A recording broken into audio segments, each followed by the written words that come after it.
In my work this year, I'm working with 13 teachers in all different content areas, and we've started to use writing, regardless of the content area, that literacy, reading, thinking, writing are becoming skills that are just cross-curricular.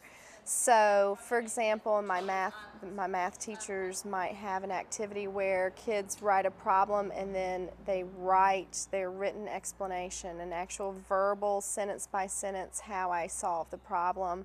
We're trying with a lot of our writing journals in math, science, social studies, and language arts to get to metacognition so that kids are thinking about their learning process.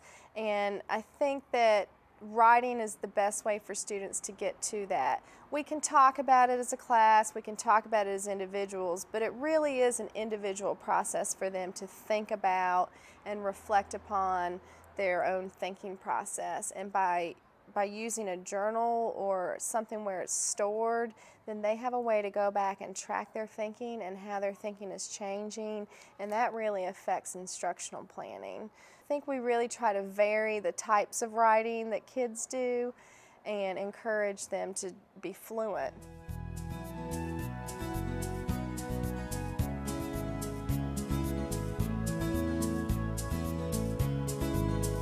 This project is basically for us to learn about hunger in the world. Specifically, we've worked with the Philippines, India, Sudan, and Western North Carolina. So it's for us to learn a little bit about hunger and how people are suffering from it and how we can help these people.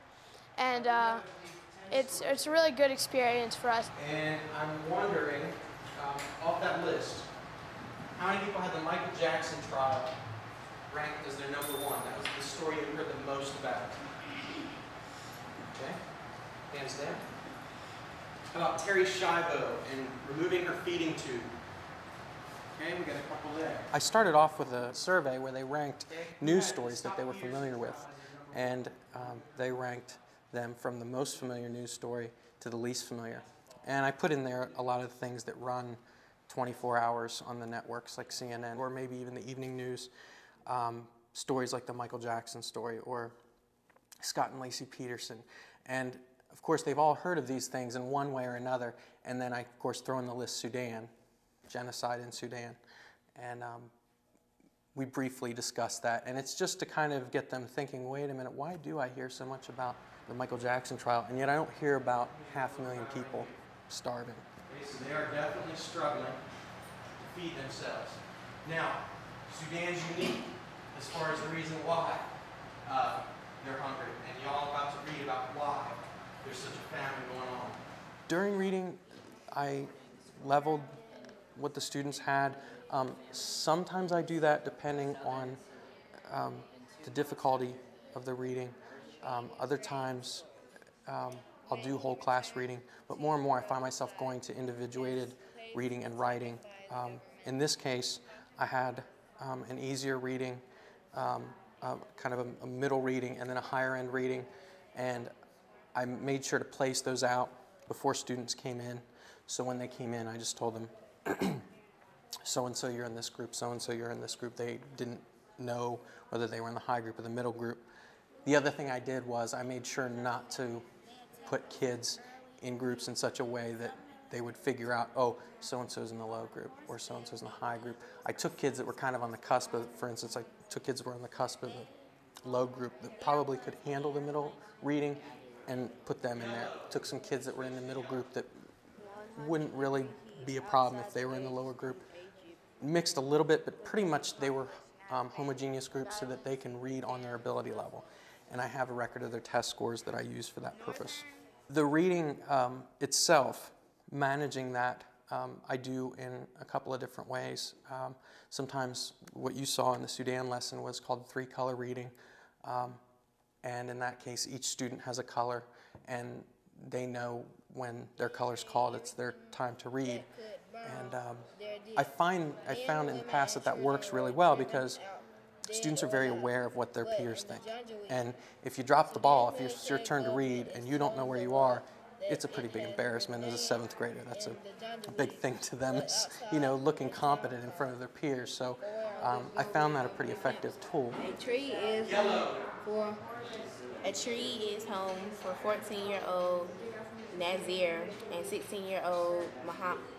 I made sure that when I did the readings that Chad each group the night was before. doing They told 60 kind of a Minutes different their facet father, of uncle, the and Sudan brother were famine. killed. And that helped, when they went to do the readings, it helped kind of bring all the pieces together so that the picture was more in focus for them as far as what was happening in Sudan. I like to do writing activities post-reading because it requires them to kind of crystallize what they've read and clarify it for themselves. To put something in writing is to clarify it. And often what I'll do, if the reading has gone well and I feel like in general there wasn't a struggle to comprehend the material, I'll give them higher level writing assignments, things that require them to either apply or evaluate the material. Sometimes the reading won't go well. Sometimes they'll still have lots of questions, or they don't understand some of the terms involved, and we'll have to go back over and take a look at some of the terminology involved. But yeah, I like to connect writing to reading because I think it kind of helps them in that continuum of Bloom's taxonomy to kind of move up and not just always be at that level of comprehension or knowledge. So when you're trying to persuade someone, statistics and quotes are a good way to try to influence them.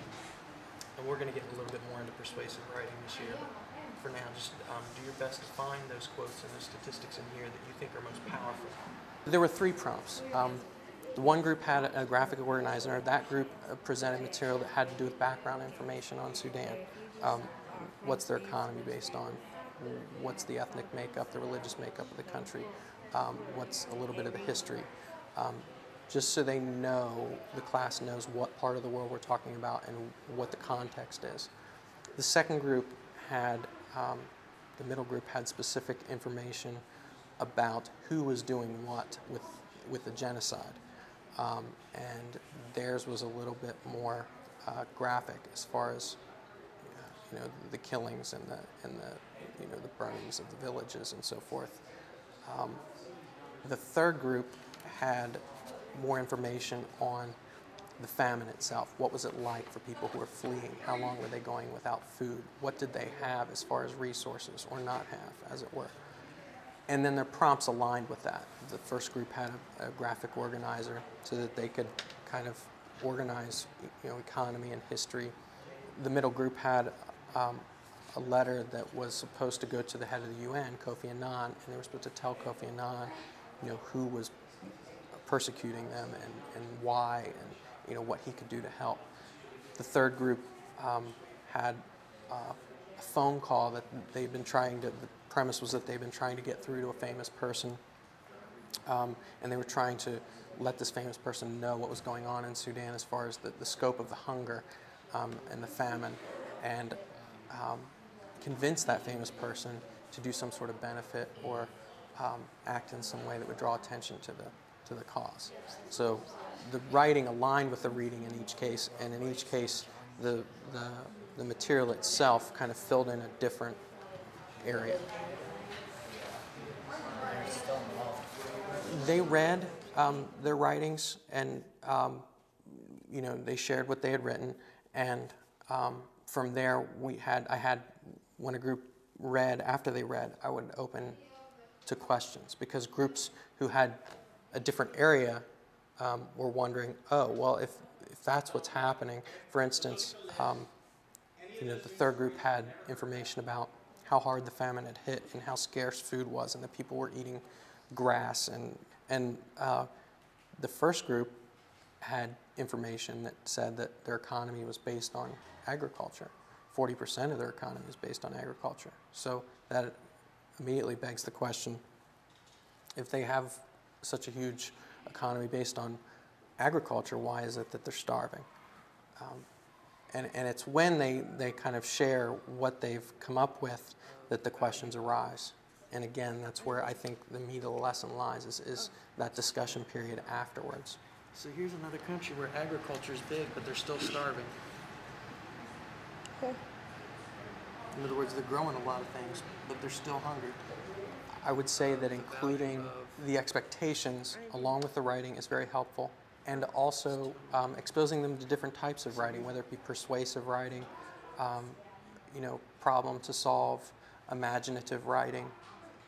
I use rubrics, checklists. Sometimes it's simple depending on what it is. Like the writing, we go over quite in depth what's expected of their writing according to state standards and what the categories are that they look at. Other things like projects, the rubric might be a little bit more involved, and I'll break it down for them as clearly as I can and give examples of what's expected, because a lot of times they'll just sit and say, I don't know what to do, and really they don't. And so you do have to make it explicit to them what you expect. At the same time, I would say expectations can be daunting if you're overly explicit about what you expect. I try not to nail down every single tiny little thing so that I'm micromanaging them to the point where there's no room for creativity. And that's a delicate balance. Letting them know what you expect without stifling their creativity. One of the things I like to do is write. I tell them, if I give you an assignment, you may see me doing it with you, and I'll pull up a desk and I'll write with them. And I think, I'm a big, I'd like to read ed theory and ed philosophy. I was a philosophy undergraduate, and it wasn't until I got my master's in ed and got certified that I made the connection between philosophy and education. And some of my heroes are people like Alfie Kohn, and he talks a lot about doing with instead of doing to, and I try to convey that message as much as possible in my classroom, because I like my classroom to be less about control and more about, hey, we're in this looking, exploring, trying to answer questions, trying to figure out the world around us. Did any of the stories on here stand out to you as seeming more important than the others?